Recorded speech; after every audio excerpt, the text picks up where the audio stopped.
Well, Sky's Ed Conway is at the big screen with all the latest results. Ed. Thanks so much, Hannah. You can see, actually, just looking at the bottom of your screen there, that we are now just over halfway in terms of the declarations from different councils around the country. I'm going to take you through a few of them. You can see the map here is starting to populate. In fact, it's pretty well populated. Bear in mind, not all of those will be filled in. It's 161 councils, 4,000, just over 4,000 seats up for grabs of 20,000 in total this time around. This is where we stand, and you can see the state of the councils, the state of local government in England at the moment. And you can see Labour, of course, in terms of the total number of seats, are in front. But really what we have been focusing on over the course of last night and this morning is this number, this change number. And you can see out of nowhere, really, it's this UKIP figure up by 99 seats to 107 that's taken a lot of people by surprise, and big losses from the Lib Dems. Losses as well from the Conservative Party. Those were anticipated on both sides.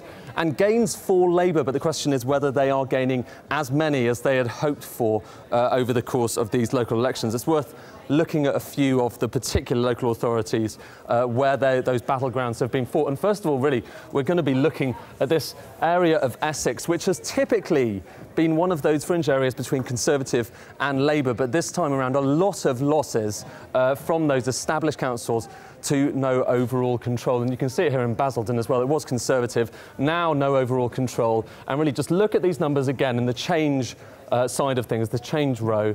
It's this UKIP number taking seats off the established parties in Basildon, and the result is there's been a loss of control by the Conservative Party there.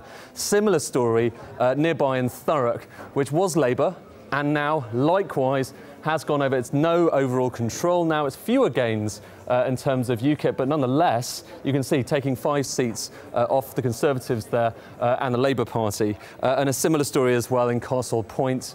This was one of the earlier results of the evening. We just had it kind of in the early hours of the morning. You can see again, 5 seats lost by the Conservatives, 1 by UKIP.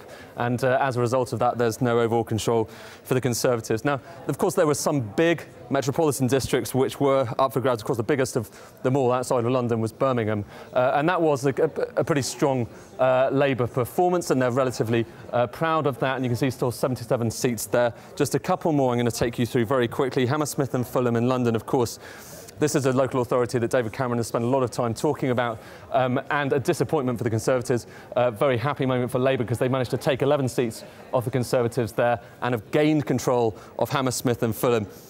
One final thing that's just worth looking at, because it kind of tells you part of the story here, is what's happened in Rotherham. Now, 21 seats were up for grabs. Bear in mind, with these numbers, not all of these seats at the top were up for grabs this time around, because they do this by thirds. Most councils, 21 were up for grabs this time around.